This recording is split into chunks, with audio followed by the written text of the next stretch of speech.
as entrepreneurs, many times we're building a business based on something that we love, a passion we have, a problem we know how to solve. But then we get into an interesting little trap. Now our business is based on us to make money, to run the business, to grow the business. So what if there was a way to design your business and what you sell, your products, your offerings, so that you could actually remove yourself from the business and still thrive financially? Hi, I'm Melanie Benson, and I am going to bring you a really great guest today, someone who's talking about a topic that I love.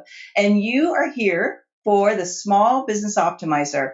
Now, this podcast is here to teach you little tiny strategies, and I like to think of them as game changers and pivot points, things that you will learn that replace feeling overwhelmed and overworked and maybe putting up with just good enough results so that you can literally catapult your success and experience more of the good stuff, your lifestyle, the financial freedom that we all started a business for in the first place. Now, let me introduce you to my guest today, John Warrillow. Now, John is the founder of the Value Builder System, and he's also author of the best-selling book, Built to Sell, Creating a Business That Can Thrive Without You, which was recognized by both Fortune and Inc. magazines as one of the best business books of 2011. So now John and I have recently connected, and I felt that this topic was so valuable because so many times we get caught up in this trap and we really want to be able to expand revenue and impact. And yet, if you don't design your business with the right strategies from the get-go, it can oftentimes feel a little daunting with this process. So I brought John on today to really help us demystify this process and give us some really great strategies to move forward. So John, thanks so much for joining in today. Thanks, Melanie. Good to be here. Yeah. So where are you calling in from today? Which part of the world are you in? I'm in Toronto. Toronto. Okay, great. Now, has it gotten cold there yet? Because I know it's kind of like the brutal opposite of what we get here in Southern California. Yeah, no, for sure. So today it's a nice, 55 degrees and sunny, but over the weekend we had some snow come down. So it's not a good time of year. So we got to figure out how to get you out here in Southern California, right? Yeah. I'll bring some of our water down and we'll be good. Oh yeah, so we'll share. That's great. Our sun, your water. Yeah. Happy marriage. So, John, I'm really curious, what was the catalyst behind writing this book and, helping entrepreneurs figure out this part of the puzzle? Well, I had a business. I've had 4 businesses. My last one was a quantitative market research business, and I went to sell it, and I went to talk to an M&A professional, someone who sells companies for a living, and he asked me a couple of questions. He said, John, you're in this business.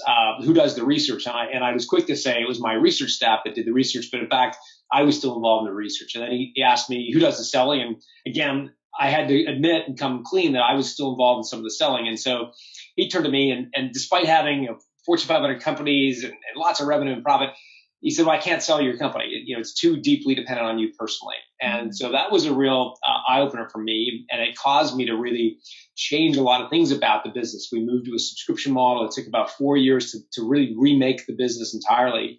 And then I was successful in selling it in 2009, but that journey of really remaking the business was a long and arduous battle. And so, I thought other people could learn from this, the difference between building a company to be profitable, which is an admirable goal, obviously, but there's actually a very different way you might approach building a company if your goal was to actually build something valuable, something you could sell. And so that's really what I wanted to codify in the book.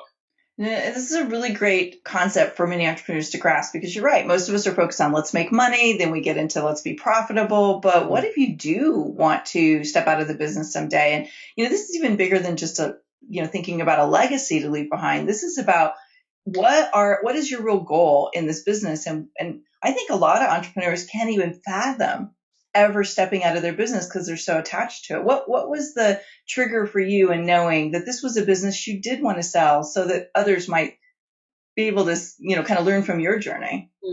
Yeah. I had a really negative experience in our company. We went through a period where we had a lot of churn. We had a lot of employee churn, and we had one general manager in the company who I'd hired, and very senior job and paying her lots of money, and we had a a conflict over a topic. And half of the staff sort of aligned around her, and another half of the staff aligned around sort of my way forward. And I can remember that that eventually it came to a head where the person I'm referring to had to leave, and so we parted ways. And in about 6 months, we had a whole raft of turnover, and I can't remember how many people it was, but it was a significant portion of our company. And I remember getting so pissed off that the people that had worked for our company for so long just up and left, despite us having, flex hours and bonuses and drinks after work and all the kind of regular perks you do. I became so disenchanted with employees that I said, I'm getting divorced from this business. I'm not personally ever going to take anything personally again. And that includes, by the way, your career. So from now on, I'm worried about the business and the value of the business. And I don't care about your well-being as an employee. We have a contract here. I pay you, we pay you, the company pays you, and you do the work. But if for a moment that breaks, I'm not going to shed any tears. And I really emotionally got divorced from the company. Absolutely, clinical about it. Mm. And so when I sold the business, I had I felt no loyalty to the people. I felt no, there wasn't anything emotional about it. It was a very clinical decision. And I think for a lot of people, that's hard to fathom. But for me, I think if you talk to employees, 99% of them don't care about your vision. They don't care about how happy you are at work. They care about a paycheck. And they care more about their kids and their kids' sports teams and what the kids are going to go do that night or whatever. And that's great. But don't try to sort of make your business so grandiose that it has some huge vision, that your people have some huge Maslow's hierarchy kind of vision. They're just there for a paycheck. And as long as you provide a paycheck, that's all they want from you. And I know that's a very, completely the opposite of every business pundit out there, but that's how I feel about 99% of employees. They're not there because of some emotional attachment to your brand. Mm. It's because they want a paycheck. Yeah. It's an interesting dynamic. The minute you start when you bring people on to work for you, you have now become a manager and a leader, and it's a completely new ballgame, and it changes the dynamics of everything, which is an interesting part of this conversation, because we're talking about building a business that can thrive without you, right? And part of that has to be other people helping you. So that's a whole nother call, right? That's a whole nother subject to dig into another day. Is like, how do you really get people to help you without feeling burnt out by them and disconnected? You pay them a paycheck, yeah. And you give them a process to follow. You give them instructions, and you don't. Again, if there's nothing romantic about it, I think the mistake we make is to think that people we all have to start with a vision, and we've all read Jim Collins' book. We all need a BHAG. We all need the people on the bus. I just don't buy it. At the end of the day, 99% of employees don't care about your vision. They don't care about your BHAG. They want a job, and they are there for that purpose. So provided you provide them with a job and instructions to do the job, they're happy. Yeah, that's probably why I go with virtual contractors. A little bit different dynamic. So let's talk about the part of this process where you're now going to build a business that's not just profit driven. It's, I'm going to sell this someday. Mm. What are some of the key factors that you have to look at that's different when you're just profit driven? Well, there are 8 factors. So the company that I run now is called ValueBuilderSystem.com, and we've gone through and analyzed now 20,000 businesses, and we've identified 8 factors in all those 20,000 businesses that lead to above average multiples when they go to sell it. Typical business starting with us gets an average multiple of 3.55 times their pre-tax profit when they sell. Those businesses that graduate the Value Builder System with at least 80 out of a score of 100 go on to sell at an average multiple of 6.1 times pre-tax profit, or 71% higher. The 8 factors that drive the Value Builder score are things like hub and spoke. So to what degree is the business dependent on you personally? If it's very dependent on you personally, you're going to score low. Mm-hmm. A lot of information, a lot of service businesses fall themselves low on hub and spoke.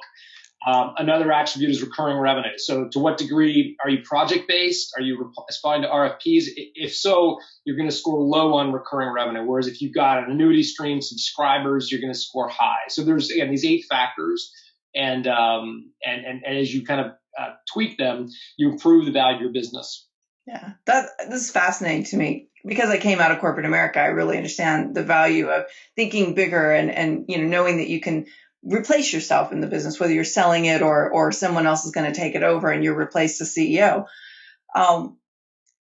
And you really talked about depersonalizing. What if you're really still attached to your business and you really do kind of still live in the land of like, I'm going to get my vision out in a big way? What would be some reasons why you should consider following this model so that you can position your business to run without you? Well, I mean, I think to play on a bigger stage, I think every business that is deeply dependent on the owner has a built-in limit to how big it can get, how much of an impact you can have as an entrepreneur. If you're limited to the number of hours in the day and you're the one who has the vision, the one who has to do the work, has to have all the customer relationships, you're living in a very small box, and it's very hard to get out into the world beyond that. And so once you really find something that you are the best of the world at, then trying to kind of codify that. And what I would coach folks to do is think about the trifecta of scale. So as you're thinking about what could be your product or service that allows you to scale beyond just you personally, you put all of the products and services you have on a whiteboard and isolate or score them on a scale of 0 to 10 on these 3 factors. Number 1, how teachable is that service or product to employees? Is that something that you are personally only able to deliver, or is that something you could, with time, teach employees to deliver? Mm-hmm. Number 2, how valuable is it to customers? If it is something that is highly unique, give yourself a high score. If it's a commodity, give it a low score. And then the third component is how repeatable it is. So teachable, valuable, repeatable. Repeatable meaning, do customers buy that on a regular cadence? So having some built-in recurring revenue. And score all your products and services on that 3-part trifecta: teachable, valuable, repeatable, and then isolate the products and services that score the highest, because those are the ones with the best potential to pull to get your business to be pulled out of just you personally running it and having some scale beyond you. Teachable, valuable, repeatable. Yeah, so really, even if your goal was to increase the exponential revenue, you literally to create revenue without you having to work in the business, this would be a really valuable process. So take selling your business out off the table for a second. Your revenue stream as a business, your business isn't a sustainable model. This is my opinion. Your business isn't a sustainable model until you have ways to make money without you putting an hour into the business, without you personally having to work. Would you agree? Absolutely. Yeah. That's where the equity value resides is how the business will perform when you are gone. Of course, an acquirer cares about how the business is going to perform when you're gone. For them, it's the starting line, right? For you as the entrepreneur, it's the finish line, but for them, it's the starting line. So you need to demonstrate to them how it's going to perform when you leave. If you're a small business owner working way too much in your business, then you're not really putting your business to work for you. And you could benefit greatly by learning how to develop a team of world-class players to help you accomplish more and literally free you up to get more done. Now, we all want to shatter our income goals. We all want to be able to accomplish much greater results. But it's really difficult to do if you don't know how to delegate masterfully and be able to get the right things off your plate to the right people who will really get things done. That's where the power of the virtual team comes in. Be sure to get your copy right now at virtualteamebook.com. Yeah. So you mentioned that this took you 4 years to kind of ship the boat, turn it to go a new direction and to work and to get yourself positioned for sale. How, in your experience, is this typical? Is that a longer period for some people? Like, is there any kind of standard in terms of timeline? No, I don't think so. I think, we had our first attempt at moving into a subscription model to making it more of a sellable company was a failure, actually. So to give you a backstory, we did quantitative market research for Fortune 500 companies, and they were custom projects. So think of a big telephone survey, a big election survey, email research, focus groups, et cetera. And it was very kludgy, not terribly scalable, not sort of systematized, et cetera. And so we moved to a subscription model, and we put it in a nice, subscription package. And what we found was we offered both. And so we said, look, we've got this shiny new ball over here. It's called the subscription. You can get all of the research that you typically get from us on a regular basis, and it's a little cheaper than doing it custom, et cetera. Or you can keep working on a custom basis. And we were working with companies like Google, Apple, IBM, General Motors, GE, like very large companies. Mm-hmm. And almost all of them said, that's nice that you have a subscription, but hey, we're going to continue to work on a custom basis.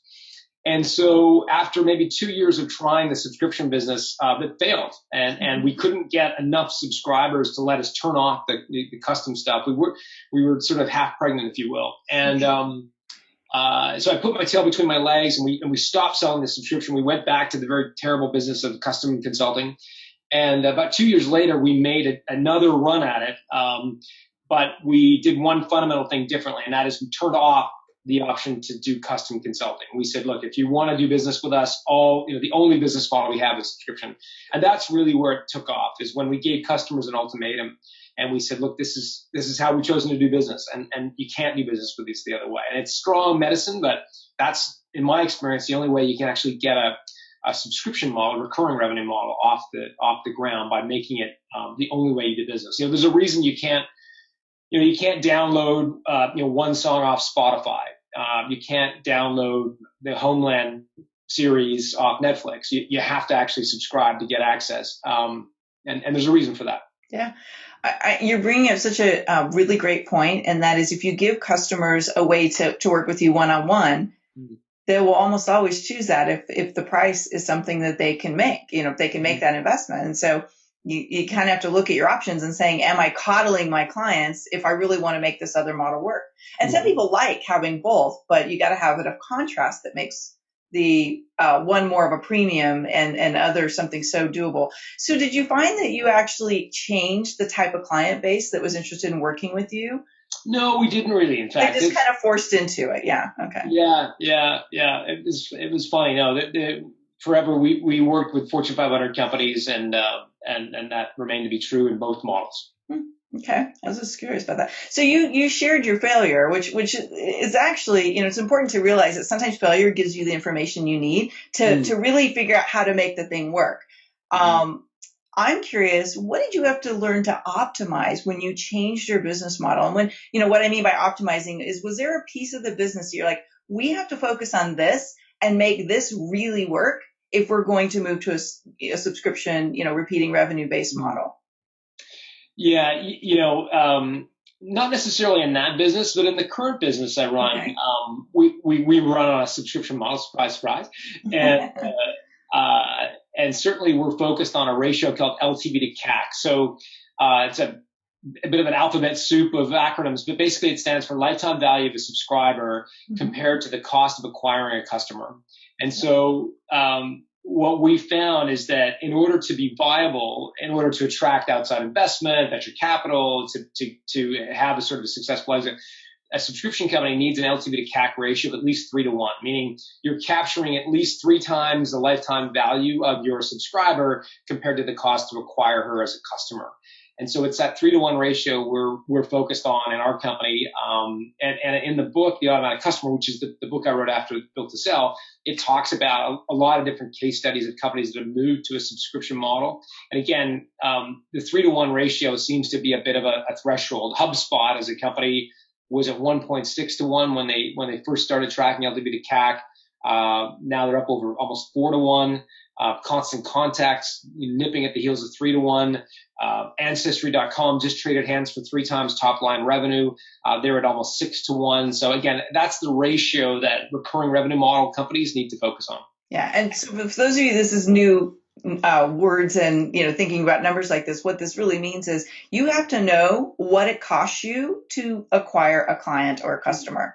Mm-hmm. You have to know what's your marketing cost, your sales cost, all of those elements to really understand what John's talking about here. And you need to really track how long do people stay in your program before they leave. So these are numbers. We've talked a lot about numbers here in the Small Business Optimizer programs. You have to know your numbers to be able to really see, is this a business model that's working for you, or is it just a really expensive way for you to, get lost in another business model. So what's the ideal retention rate for someone? Are you looking for a year? Are you looking for 2 years, 3 years? Like, what are we shooting for? And I know we can get into your book and get a lot of these details, which we will share in a few minutes, because I think everybody should be able to dig into this book and really get some great insight. Ironically, there is no ideal churn rate, because it comes down to for everybody. What's that? It's different for everybody. Well, it's different for everybody, but it comes down to optimizing this LTV to CAC ratio. So LTV, lifetime value, stands for your monthly recurring revenue, or the way you calculate LTV is it's your MRR, your monthly recurring revenue per customer, multiplied by your margin per customer, divided by your churn rate. So your churn rate is the denominator in the equation and has a profound impact on the lifetime value of your customer. But it's not in isolation. It is in relationship with your MRR. So, for example, if you have a really high MRR, lots of revenue per customer, and really low churn, you'd have a very high lifetime value. But trying to optimize these levers, because you're not optimizing one in isolation. So if all you did was get really good at acquiring customers, for example, but you had a very high churn rate, your LTV to CAC is offside. If you're focused on all you're doing is retaining customers and doing a great job of keeping customers, yet it costs you a fortune to acquire one because you don't do it very often, then again, your LTV to CAC is going to be offside. So it's actually, there's no ideal churn rate. In case of Ancestry.com subscription business, their churn rate's around 3.5% a month. So almost 40% a year. But that's okay, because they're really good at acquiring customers very efficiently. So their LTV to CAC ratio is still 6 to 1, almost 6 to 1. Constant Contact, as an example, their churn rate is much lower, around 2% a month. But their MRR is also very, very small. So their LTV to CAC ratio is not as attractive to the Ancestry.com. So again, a lot of numbers here, but suffice it to say, looking at churn in isolation doesn't really tell you much unless you know how much it's costing you to acquire a customer. Yeah, it's a really powerful thing to consider and to look at, whether you're going for profit or you're going for selling a business or getting yourself out of the middle. I think just knowing your numbers, it's a valuable practice for any business owner. And are you fascinated by how many people don't know their numbers? Sure. We don't. What I'm more fascinated by is the fact that a lot of business owners think the value of their company is triggered exclusively by their industry. So they'll say, look, I run a graphic design studio. Graphic design studios trade for 4 times EBITDA. That's going to be my value when I go to sell, so I'm not really worried. And what we find is that companies in the same industry, we've had businesses go through the value of their system that are worth twice that of the typical industry multiple, or less than half of the typical industry multiple. And it has nothing to do with the industry. It has to do with these 8 drivers. So I'm more fascinated by, we all come up with these industry kind of benchmarks that become sort of folklore in our industry about what our businesses are worth. And in fact, I've seen the opposite to be true, or at least wild outliers. And so if you want to be one of the outliers, it really makes sense to focus in on these eight factors that drive your company value.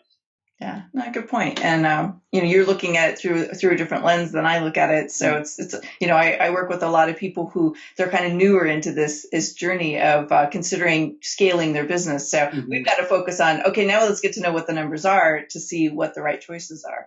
Well, you're in a great position as well, because it's much harder to turn around a business that's a $10 million business is deeply dependent on the owner than it would be to start a business.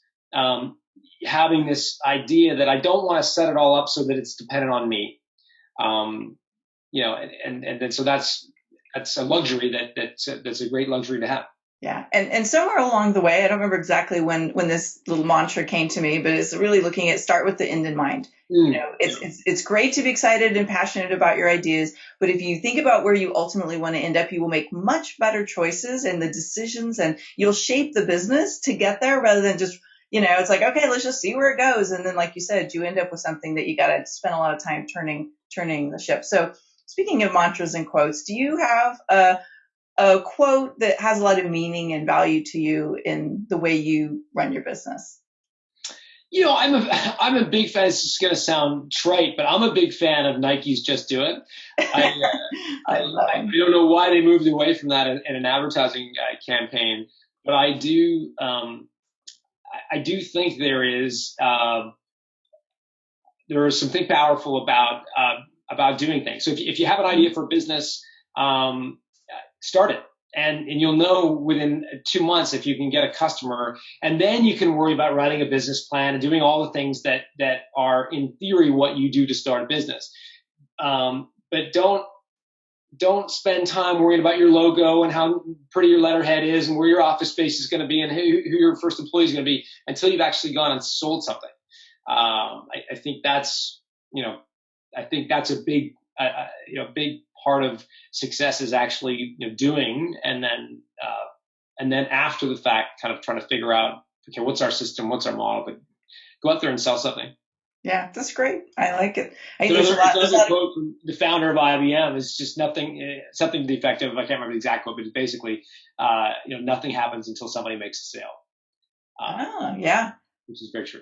Well, you don't really have a real business until it's making money. So right. That's perfect.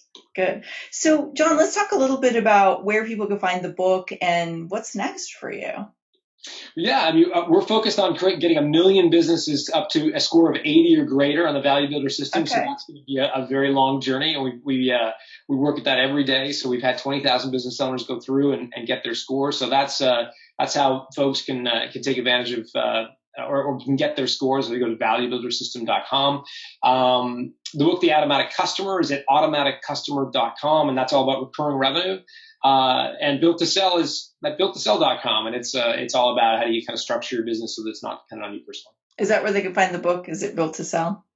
Builttosell.com, or Great. In the case of The Automatic Customer, it's at automaticcustomer.com. Great. So basically, just go look for the name of the book. Yeah, that's probably pretty. And we'll put them on the show page here too. Yeah, Google's great for this stuff. Yeah. So, John, if you could give us just parting wisdom, the thing that when you look back on your journey as an entrepreneur, you've made a lot of money, you've sold a business, you've created businesses, but if there was one piece of wisdom that you wish you knew back then that you now know, what would that be?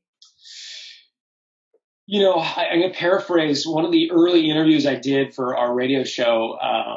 This is now going back 20 years. It's a long time ago. Okay.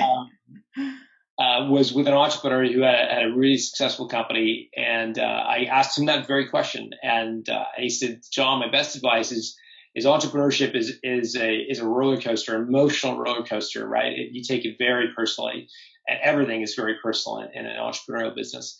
And he said, my best advice, or what I would do differently, is not get so high on the highs or so low on the lows. Mm-hmm. And that's always stuck with me, because there are some days where I feel like I'm walking on water. Things are so great.